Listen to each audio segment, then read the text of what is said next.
Hello everyone, welcome to another episode of Music of the Week. I got about 6 albums to go through, so I'm going to go through 6 albums. That's usually how this works. We begin with Fight Milk and their third album, No Souvenirs. This is a London-based indie rock band, excuse my gravelly throat there.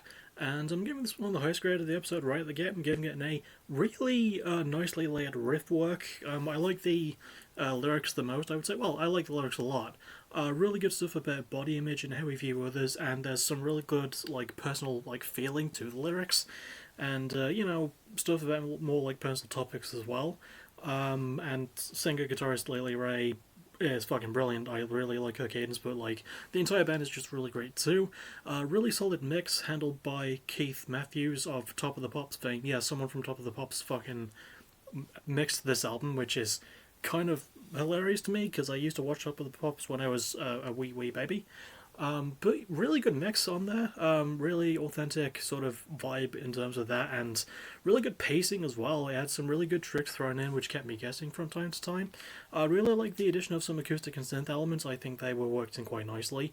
But yeah, overall, really solid in terms of those. I will say, as much as I like the riffs, I do feel like they could have maybe matched the fun experimentation of the pacing, but there's just really fun stuff all in all in that, so I don't really have many super huge complaints.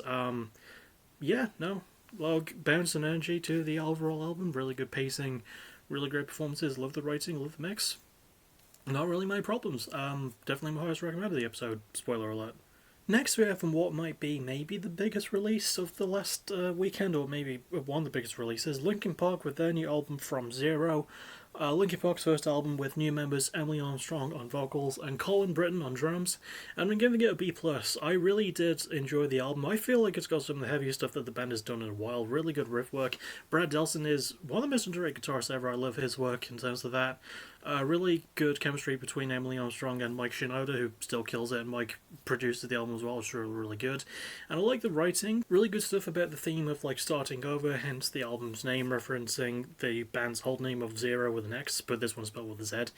And yeah, really good in terms of that. I will say one of my weak parts is I feel like there's too much focus on making some of the songs sound like follow-ups to old Linkin Park songs. Like Two-Faced, which is my favourite song on this album, is basically just One Step Closer in a more modern lens, and that's a good thing. I really like One Step Closer, one of my favourite Linkin Park singles, and yeah, Two-Faced is my favourite song on the album. I also really love the Emptiness Machine. I think Emily does a really fucking good job on vocals. But another weak point is probably Colin Britton. I feel like he doesn't really match the energy of the rest of the band, and I miss Rob Borden quite a lot. He didn't die, he just left, so yeah, I feel like Chester would be proud of this one. I feel like this is kind of the album he would have made if he were still around, And Emily did justice filling in the shoes, because those are some really tough shoes to fill. I think she did a really good job, and everyone else was fantastic as well, except maybe Colin. But great work from everyone, really good mix, good pace. Yeah, overall, good shit. Next, we have a debut, a band named Moss Paw, a prog rock band from Australia, and their first album titled Big Bite. I'm giving this one a B. I liked the weird, spacey, alt prog rocky jazz shit that they threw together. Really good mix of styles, very eclectic, kept me guessing. Really good unpredictability there. Really like the instrumentation as well. Really solid all in all. The guitar work especially is really good, and I like some of the synthy bits that they do. I wish that they did them a bit more. Production's nice as well. Actually self-produced. I don't know if it was self-released by the band, but it was produced by them. And I like it when a band, especially on debut, mixes their own stuff, because it shows that they know what they wanted and they get a lot out of that sound. Really nice layering to it. I do like the lyricism because they're about solid subjects like substance abuse and just abuse in general and loss. But there's a lot of repeated phrases and it gets very difficult to actually pick apart what's being said. I do like the pacing well enough too, and the experimentation and weirdness is really nice. But the album is 55 minutes and 40 seconds long, and there's a fair bit of wankery, and a few of the songs should have probably been trimmed down a bit. But, as long form prog rock goes, I appreciate a band willing to throw all the shit that they can at the wall, and for the most part, it really works. The band come across as quite clever to get away with most of the shit that they pull on the album.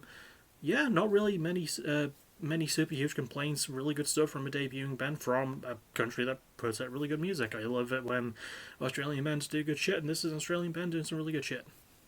Can approve. Next, we have another debut, this time from England, from Northampton. West Midlands, baby, let's go. A band called Obeya and their first album, Chemical Well. A solid bit of metalcore here. I'm also giving this one a B. Really like the sort of sludgy elements that they work in as well. Really like some of the djenty stuff, but I think it's the sludge stuff that they really should have relied on a bit more. But yeah, whoever does the guitar work does a really good job. I didn't really get to finding names. I tried to look, but I couldn't find any. Drumming is really good too. Drummer and drumming are both really good. Band all works well together as well. Production's really, really good as well. Done by Sam Bloor. Released on 3 Dot, by the way, the same record label that Periphery started. And if you're signed to that label, that's a good goddamn sign. Yeah, really good production from Sam. I really like how it's worked in. Performances are really good. Riffs are really good. I like the pacing quite a bit. However, it can feel like, much like with the pacing and the rest, there's not really a whole lot unique. You know, fair bit of gent, fair bit of chuggage. Really good gentage and really good chuggage, but not much else done, and it feels a bit kind of simple in a way. It works for like the heavy side, but the band feel like they want to do something more here, and also the lyrics are supposed to be about perseverance, but they're kind of like vague and hard to really look up at all. There's not really anything to find about them, but you know, again, I can't really fault it. Debuting acts for a genre that can get a bit oversaturated, the band did try to find an identity and do something unique with it. Yeah, not really many huge complaints, really liked it. Good stuff all in all. And again, debut, benefit of the doubt, I think they did as well as they could have. I do wish that they leaned more into, like, the sludgier and maybe gentler aspects of it. I wanted it to feel a bit more unique than it is, but it's a really good example of simple but effective. One thing I forgot to mention, by the way, was that B is the lowest grade of the episode and it's given to 2 albums. The next album does not get a B though. It's Poppy with negative spaces, which gets a B+. This is the 6th album by her, and yeah, much like most Poppy albums, I really enjoyed what I feel like I was supposed to enjoy about it. Poppy is an incredible performer, really good charisma, really good. I like that she tries to scream a bit more as well, because it's one of her more metal-leaning albums, and yeah, it's got some of her more like poppy-ish elements, but I also like it when she actually goes into more like a charismatic rock frontwoman, which is not something that she employs enough for my liking, and I wish she did it a bit more here. And that can lead to my like major sort of problem with the album. I like the themes, first and foremost. There's some really good stuff about autonomy and self-examination, but it can feel a tiny bit vague. But like, I will say the pacing is probably the thing that feels the most off about it. Like, there's a few songs that just add a bit of flab, and for the most part, the pop and metal elements don't mesh as well together as they could have. And yes, obviously I'm reading from my review on Discord because it's so much fucking easier. It just is.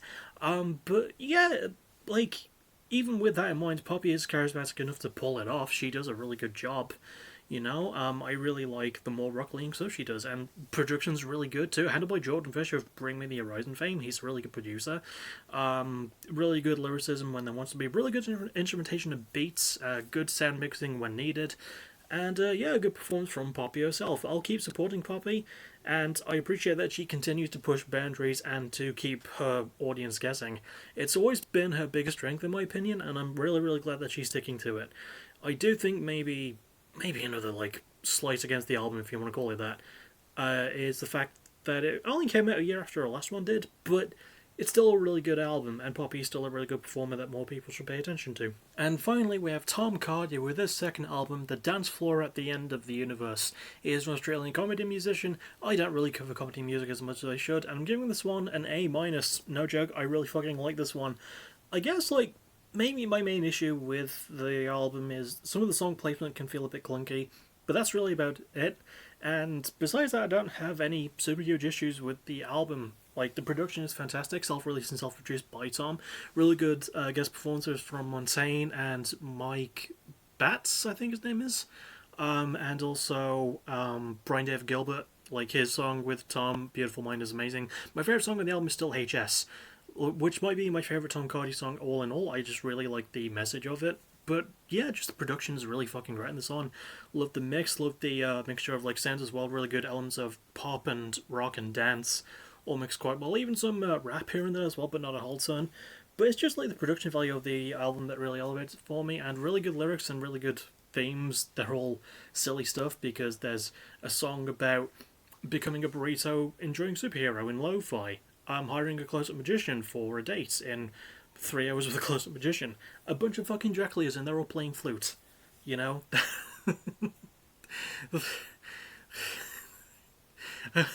Sorry, I've got the chorus for that stuck in my head now. It's hilarious. It's a hilarious song and it's a hilarious album, and you should absolutely listen to it if you want some good old fashioned, no frills, complete silly, comedy. Maybe that can be sort of a negative, like, but it's silly in a very clever way, because one thing I've always appreciated about Tom is that he never picks at the low hanging fruit. He always goes for something a bit more clever and out there and weird, and it ties his stuff together so well. It also helps that he's just a really good performer and writer and producer. So my hair, excuse it. So yeah, definitely worth a listen in my opinion. Next is the official and unofficial ranking system. So we'll go with Obey with Chemical Well at the bottom, maybe. It feels a bit harsh to give that to give the low spot to a band from my neck of England. Mosspaw with the Big Bite after that. Probably go with maybe Linkin Park with From Zero, then Poppy with Poppy with Negative Status, Poppy, sure.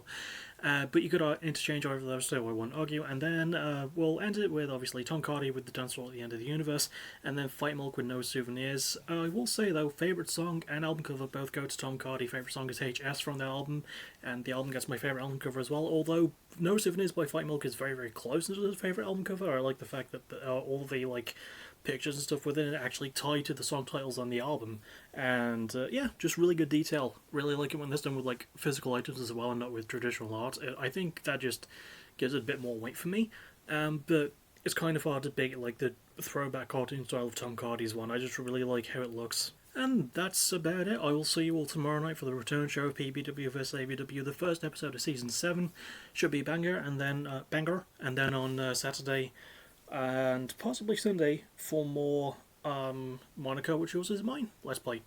So I'll see you all for those. As always, thank you for watching. You're awesome. Bye bye.